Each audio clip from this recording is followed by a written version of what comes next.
Salut les âmes damnées, ici Octolady et bienvenue sur ma chaîne. Spindlehorse nous régale en ce moment avec des épisodes d'Helluva Boss sortis toujours plus rapidement que les précédents. Je soupçonne une envie de sortir les 4 épisodes promis avant la sortie officielle d'Azmin Hotel, dont on n'a toujours aucune nouvelle à l'heure actuelle, pas la peine de demander. À part quelques gifs par-ci par-là et la certitude que la série sort cet été, nous n'avons aucune news pour l'instant. Il y a peu, l'épisode 8 d'Helluva Boss de la saison 1 a montré le bout de son nez et ne vous inquiétez pas, nous en parlerons en temps et en heure. D'ailleurs, laissez-moi soulever que vous êtes de plus en plus impatients, voire carrément irrespectueux des fois en ce qui concerne la sortie des reviews. Je me réserve le droit de le dire car le nombre de commentaires que j'ai dès le lendemain de la sortie des épisodes pour me demander où est la review ne fait qu'augmenter. Et je vous jure que ça me donne pas envie de faire les vidéos. Vous savez, une review c'est beaucoup de travail, de recherche, d'analyse, de montage aussi. Et tout ça je l'effectue tout seul. Ce serait donc juste un peu plus appréciable que vous soyez patient à l'avenir. Merci à vous. Enfin, si nous sommes ici, c'est pour parler du dernier épisode d'Helluva Boss, Western Energy. L'épisode commence avec l'introduction d'un tout nouveau personnage, André Alphus, le frère de Stella. En effet, Stella, Stolas et André sont tous les trois réunis dans un café pour parler du divorce en cours. Conversation très vite interrompue par Striker, commandité évidemment par Stella pour tuer son mari. Stolas fait alors appel à IMP qui est en route pour accompagner Luna pour un VACCIN. Blitz est embêté par le fait de ne pouvoir intervenir, mais le rendez-vous médical lui tient à cœur. Millie et Moxie prennent donc les choses en main. Striker torture donc Stolas, alors que Blitz se bat contre Luna avec le médecin. M&M finissent par intervenir et se battent à leur tour contre Striker qui finit par s'enfuir. Stolas est très mal en point et finit par être emmené à l'hôpital, faisant réaliser à Blitz la gravité de la situation. Un épisode qui nous fait voyager, puisqu'il se déroulera entre le cercle de la colère, mais aussi de la paresse. Un épisode découpé en 2 parties et qui illustre très bien l'expression 2 salles, 2 ambiances. D'un côté, nous suivons Stolas, enlevé par Striker, mandaté par Stella pour le tuer, et de l'autre, nous suivons Blitz et Luna pour un petit rendez-vous médical. Et ce contraste n'a pas plu à beaucoup de monde de ce que j'ai vu sur Twitter ou même sur mon propre Discord. Pourtant, j'ai trouvé ce retour du côté très cartoon très rafraîchissant. N'oublions pas que ce côté ultra goofy était tout de même la base de la série, bien avant le lore. Si on regarde le pilote ou encore Murder Family, qui sont quand même les épisodes qui ont commencé à fidéliser le public, on parle quand même du pilote et du premier épisode,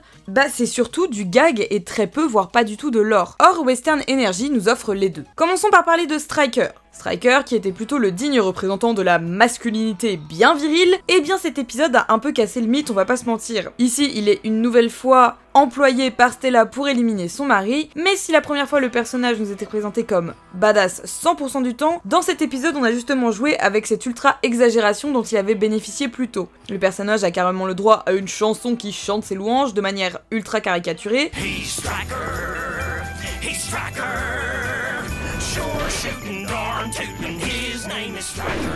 La chanson est d'ailleurs considérée comme diégétique car Striker finit par hurler sur les chanteurs car apparemment ils le suivent partout pour lui chanter sa chanson. Et j'avoue, ça m'a tué de rire. Ne parlons même pas de sa cave cliché avec sa statue.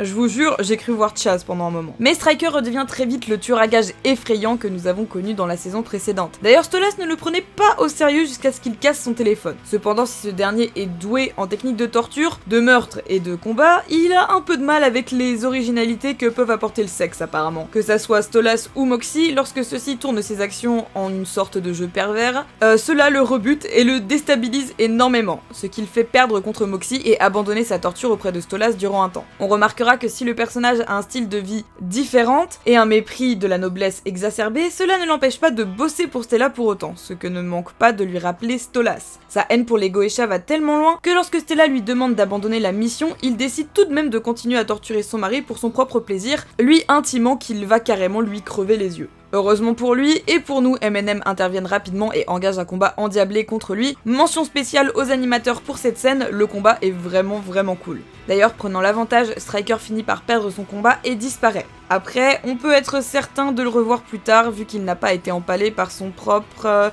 Ouais, enfin vous voyez ce que je veux dire. Évidemment, je ne peux pas parler de Striker sans parler de son changement de voix. Vous avez pu remarquer que ce n'est plus Norman Reedus qui le double mais Edward Bosco, autrement dit la première voix d'Alastor. Norman ayant un planning beaucoup trop chargé avec notamment le tournage de la série sur Daryl de The Walking Dead, se déroulant en France. Il ne pouvait sans doute pas se rendre disponible. Nous rencontrons donc enfin le fameux André Alphus, grand frère de Stella si j'ai bien compris, et il est très vite apparu qu'André était le cerveau des deux. Si Stella jusqu'à maintenant apparaissait simplement comme une femme cruelle, dans ce nouvel épisode, elle apparaît également comme capricieuse et, disons les termes, stupide. No, you stupid cow! Quant à son contraire, André Alphus lui semble manipulateur, calculateur et surtout beau parleur. Il est d'ailleurs facile de supposer que c'est lui qui avait organisé en premier lieu le rendez-vous, car il veut que sa sœur soit fortement compensée de son divorce. Un peu plus tard chez André Alphus, qui est clairement Elsa de la Reine des Neiges à ce stade, ce dernier tente d'expliquer à Stella que tuer Stolas n'est pas la solution, car une fois mort, toutes ses possessions, ses richesses, ses titres, etc.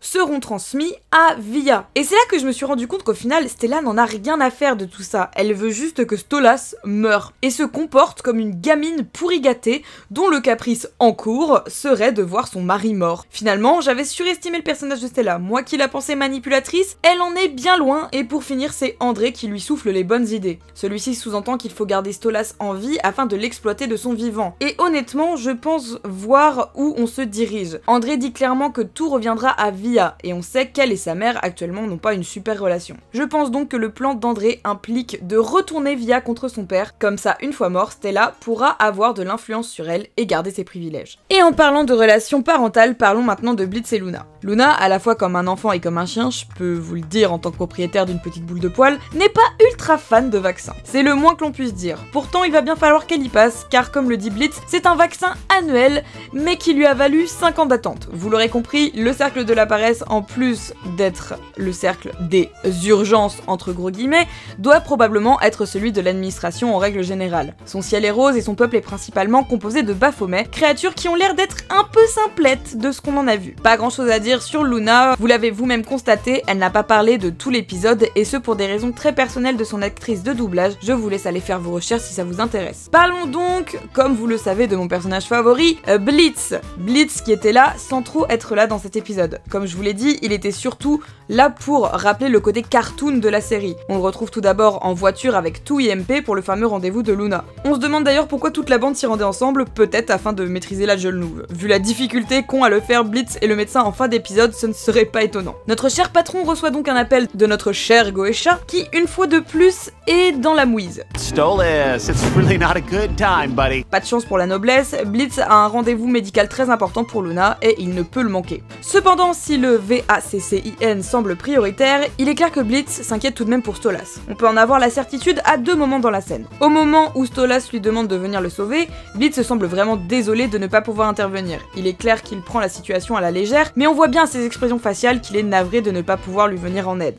La seconde, c'est bien évidemment une fois que Stryker a raccroché au bout du fil. Blitz brise carrément son téléphone, son attitude est tout de suite plus agressive et il est clairement en colère. Quand M&M prennent la situation en main, on voit que Blitz a les idées très claires sur celle-ci, leur disant que Stolas apparaît vraiment dans la merde pour une fois et que Stryker se cache sûrement dans le cercle de la colère. Il est frustré de ne pas pouvoir participer au sauvetage. Blitz a toujours eu un sens des priorités très personnel, on le sait. Et si on a le contraste Gaglor qui nous met cet aspect vraiment en avant, on comprend très clairement que la situation de Stolas lui importe. Mais il a cet urgent rendez-vous pour Luna qui ne peut pas attendre. Du grand Blitz en somme. D'un autre côté, on sent vraiment l'importance qu'il accorde au rendez-vous de Luna. Cela reste une question de santé et ça nous permet d'avoir une petite scène choupie entre les deux. De l'autre, il est tout de même pressé que ce rendez-vous se termine. Et une fois celui-ci terminé, oui, encore une fois, je ne vais pas passer 1000 ans sur la scène, elle ne nous apprend pas grand chose de nouveau et est vraiment présente dans un but humoristique, Blitz redevient un peu le maître de son histoire. Ce que je veux dire, c'est que de son côté, on avait l'impression que l'histoire a été mise en pause et qu'elle reprend avec l'arrivée d'IMP. Dans les épisodes où nos deux protagonistes apparaissent, il est impossible de ne pas parler du Stolitz. Et là encore, sans trop l'être, le couple est présent. Dès le départ, Stolas est confronté par André Alphus pour avoir trompé Stella avec Blitz. On reparlera plus tard du téléphone de Stolas, ne vous inquiétez pas. Durant cet enlèvement, c'est également directement Blitz que Stolas appelle et nous pouvons constater ce que je vous ai dit plus tôt sur son comportement. Pour Stolas, c'est un peu plus vicieux. Durant les séances de torture, Stolas compare chacune des sévices que lui fait subir Stryker à des actes que Blitz lui aurait déjà fait au lit, en lui faisant bien comprendre que Blitz est meilleur que lui, mais nous faisons également comprendre que Blitz obnubile les pensées de Stolas. D'ailleurs, au moment où il pense mourir, ces derniers mots iront pour Blitz, car il prononcera désespérément son prénom, en vain comme nous le savons. Blitz. Will.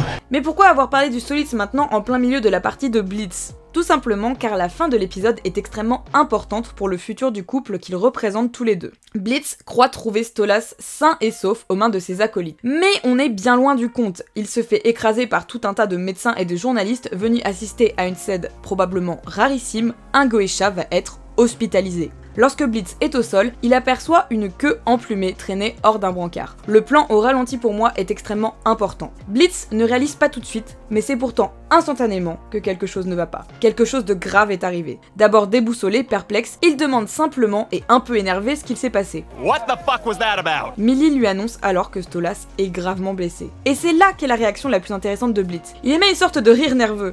Il repose d'abord la question, Stolas got what? puis se pose la question comment, Ow. avant de réaliser ce qu'il pensait être impossible. Stolas peut être blessé. Stolas n'est pas invulnérable. He can get hurt? Et cette seule et unique réaction nous en apprend beaucoup sur la vision que Blitz a de Stolas. Je vous en avais déjà parlé dans mes reviews des épisodes 6 et 7 de la saison 1, mais il est évident que Blitz met Stolas sur une sorte de piédestal, le déifiant presque dans son bad trip. Stolas est pour lui quelqu'un d'intouchable, dont il a déjà été témoin de la puissance et de ses pouvoirs. Quand ce dernier a été enlevé, évidemment que ça l'a mis en colère, mais il pensait qu'il s'en tirerait bien, toujours, parce que c'est Stolas, c'est un Goetia, rien ne peut lui arriver. Blitz se mange ainsi la vérité en face. Stolas n'est pas intouchable, et il est vulnérable. Et ça peut tout changer. De son côté, Stolas est en convalescence dans sa chambre d'hôpital. Il reçoit alors un message de Blitz. Et grâce à cela, nous pouvons lire les dernières conversations de ces derniers mois entre les deux personnages. Et on apprend que cela fait un moment qu'ils n'ont pas consommé leur contrat. 3 mois à peu près. On remarque également que c'est toujours Stolas qui démarre la conversation et que Blitz répond toujours par des réponses courtes et fermées. Si Stolas lui dit de ne pas venir, ok. Si Stolas lui demande de parler, ok. Il le remercie, pas de souci. La relation est clairement à ce moment-là à sens unique. Mais ici, c'est Blitz qui écrit le premier message. C'est un message banal, mais qui en dit tout de même beaucoup. Get better soon. Stolas est évidemment touché, et lui dit qu'il sera à l'hôpital pour un moment, et que Blitz pourrait évidemment lui rendre visite. On voit Blitz écrire, puis le message disparaît. C'était déjà un trop grand effort pour lui à ce moment-là, et honnêtement, je pense que Blitz se sent terriblement honteux et peut-être un peu responsable de l'état de Stolas. Et vous connaissez Blitz, fuir plutôt que d'affronter les choses. Stolas retourne alors à sa tristesse. Petit easter egg intéressant concernant cette scène, les pétales de la fleur. Cela peut vouloir dire plusieurs choses, soit il s'agit d'un compte à rebours, d'une métaphore de la mort de Stolas, soit simplement du jeu des pétales de fleurs, il m'aime, il ne m'aime pas. Alors forcément, tout l'intérêt est de savoir par quoi on commence. Pour cette scène, j'aurais tendance à dire que il ne m'aime pas. À ce moment-là, Stolas déprime et ne voit pas qui est l'expéditeur du texto qu'il vient de recevoir. Il m'aime. Stolas vient de constater un SMS de Blitz et est dans l'attente d'une réponse. Il vient de lui envoyer un message, il l'a vu taper, il va sûrement répondre non. Il ne m'aime pas. Évidemment, la réponse attendue ne vient jamais. Stolas repose son téléphone sur la table de chevet et se remet à déprimer seul. Il m'aime, un dernier pétale tombe hors champ, personne ne le voit, ni Stolas, ni les spectateurs, car c'est une vérité que personne ne doit savoir pour l'instant, ou du moins qu'on ne peut révéler qu'à demi-mot. Bien évidemment, je ne pouvais pas faire une review sans parler de Stolas, bien que le personnage est déjà pas mal cité dans les parties précédentes. Stolas est ici le personnage central de l'épisode, car on parle tout de même de son divorce, de son enlèvement et de sa potentielle mise à mort. Le personnage a évolué sur bien des plans, il a enfin pris sa vie en main, a choisi de divorcer de sa femme, s'est rendu compte qu'il faisait passer sa fille après certaines choses, et est sur le point de prendre un tournant dans sa relation avec Blitz. Je m'explique. Dans la toute première scène où nous voyons Stolas, Stella et André Alphus, notre prince reçoit un SMS. Un SMS disant « Deal at Ozzy's set ».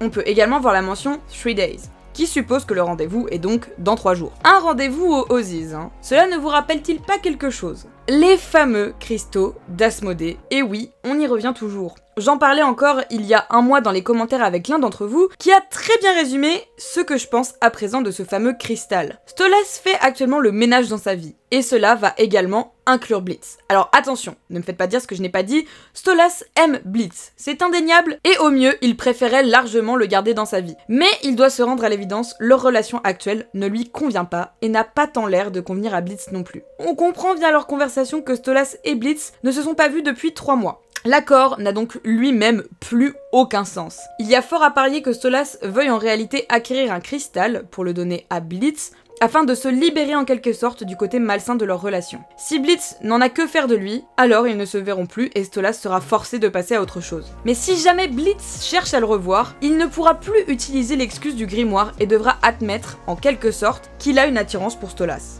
De plus, donner un cristal d'Asmodée à Blitz ne peut être que bénéfique pour Stolas. Premièrement, il laisse à celui qu'il aime la possibilité de continuer son business, car le but de Stolas n'est clairement pas de mettre Blitz dans la panade. Secondement, soit il sort de sa relation toxique, soit il saura que Blitz ressent bien quelque chose pour lui. Finalement, c'est la décision la plus saine à prendre. Et la conversation SMS de fin doit conforter Stolas dans son choix. De plus, cette fameuse intrigue du cristal pourrait aller dans le sens du teasing de Vivzi à propos d'un potentiel futur petit ami pour le prince. Je vous redirige vers le petit short que j'ai fait à ce sujet. Bref, dans cet épisode nous avons affaire à un Stolas plus vulnérable que jamais, mais c'est aussi ce qui fait la force du personnage. Et en parlant de force, notons tout de même que Stolas s'est fait enlever aux environs de 10h du matin et qu'il reçoit le SMS de Blitz vers 17h50. Je sais pas pour vous, j'ai déjà eu des journées de merde, mais du niveau de celle de Stolas, ouf, je le souhaite à personne. Je pourrais vous parler de Millie et Moxie, mais à part vous dire que leur combat est cool et que Moxie porte maintenant un chapeau de mafieux, je n'aurais pas grand chose à dire. J'ai pour ma part trouvé l'épisode excellent, surtout la scène finale qui, même si effectivement est du stoliste, est dramatique à souhait, et ça, on adore. J'en profite pour rappeler qu'à l'heure actuelle l'épisode 8 saison 1 est probablement déjà sorti, et que l'épisode 5 saison 2, qui selon moi nous emmènerait sur Terre rencontrer la sœur de Blitz, Barbie Wire, ne devrait également plus tarder. Les reviews suivront, ne vous inquiétez pas. Encore merci à tous les membres de la communauté de la chaîne est en partie financée grâce à vous, un énorme merci. Si vous avez apprécié la vidéo, n'hésitez pas à laisser un petit pouce bleu, ça fait toujours plaisir, et ou à vous abonner si vous aimez mon travail, c'est la meilleure gratification qu'on puisse recevoir. Merci à vous d'être toujours plus nombreux, en tout cas on se retrouve très vite pour une prochaine vidéo, restez à l'écoute.